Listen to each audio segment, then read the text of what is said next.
एक समय की बात है, नारद ने विषय वासनाओं पर विजय प्राप्त करने के लिए परब्रह्म की कठोर साधना की। वे हिमालय पर्वत के एक निर्जन स्थान में जाकर समाधिस्थ हो गए और परब्रह्म की आराधना करने लगे। उनके इस प्रकार कठोर साधना करते देख देवराज इंद्र भयभीत हो गए। उन्होंने इस विषय में देवगुरु बृहस्पति से परामर्श करने का विचार किया।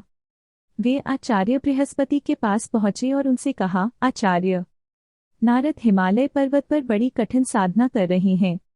मेरी समझ में यह नहीं आ रहा कि वे इतना कठोर तप किस उद्देश्य के लिए कर रहे हैं। देवगुरु बृहस्पति बोले, इंद्र, संभव है नारद के मन में तुम्हारे सिंहासन को प्राप्त करने की लालसा पैदा हो गई हो। शायद इसलिए वे इतनी कठोर साधना कर रहे हैं। देवगुरु की बात सुनकर इंद्र और भी भयभीत हो गए। उन्होंने आचार्य बृहस्पति से पुनः पूछा, आचार्य, यदि ऐसा हुआ तो मेरे लिए यह बहुत दुखदायी बात होगी। मुझे परामर्श दीजिए कि ऐसी हालत में मैं क्या करूं। आचार्य बृहस्पति बोले, इंद्र, तुम तो देवों के राजा हो, सर्वशक्ति संपन्न हो, सामर्थ्यवान हो। मैं तुम्हें इस विषय में क्या परामर्श दे सकता हूं, तुम स्वयं ही कोई उपाय सोचो।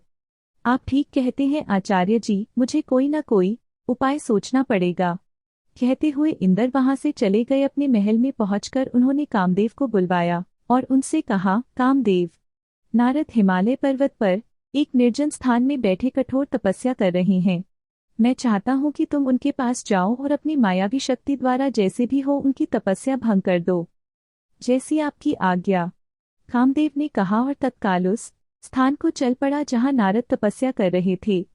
वहां पहुंचकर कामदेव ने अपनी मायावी शक्ति का जाल बिछाया। उसके संकेत मात्र से उस बियाबान क्षेत्र में बाहर आ गई। भांति भांति के फूल खिल उठे, चारों ओर हरितिमा फैल गई। शीतल मंद सुगंधित वायु बहने लगी। कलियों पर भंवरे गुंजन करने लगे तथा भांति भांति के रंग बिरंगे पक्षी कलरव करने लगे। कुछ ही क्षण में स्वर्गलोक की एक अप्सरा प्रकट हुई और नारद का सामने मनोहारी नृत्य करने लगी। उसके घुंघरुओं की मधुर ध्वनि वातावरण में गूंजने लगी।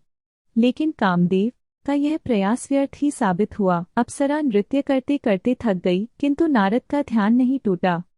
थक हार कर अप्सरा वापस लौट गई। तब पूरा होते ही नारद ने आंखें खोली।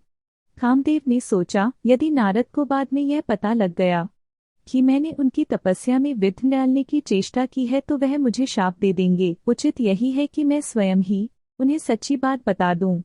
यही सोचकर उन्होंने नारद के समक्ष पहुंचकर उन्हें साष्टांग प्रणाम किया। नारद ने उन्हें आशीर्वाद देकर कहा, आओ कामदेव। कामदेव ने कहा, अपराध क्षमा हो देवर्षि, मैंने आपकी तपस्या भंग करने का प्रयास किया था। नारद ने पूछा, पर क्यों? किसके आदेश से तुमने ऐसा किया? कामदेव बोले, देवर्षि, मुझ अंकिचन में इतनी हिम्मत नहीं जो स्वयं ही आपको तप से डिगाने का कार्य करता। मुझे ऐसा करने को कहा गया था। नारद बोले, किसने ऐसा करने को कहा था कामदेव? देवराज इंद्र ने। उन्होंने ही मुझे यहाँ भेजा था। कामदेव ने सच्ची बात बता दी। कामदेव की बात सुनकर नारद ने मुस्कुराकर कहा, मैंने तुम्हें क्षमा किया कामदेव।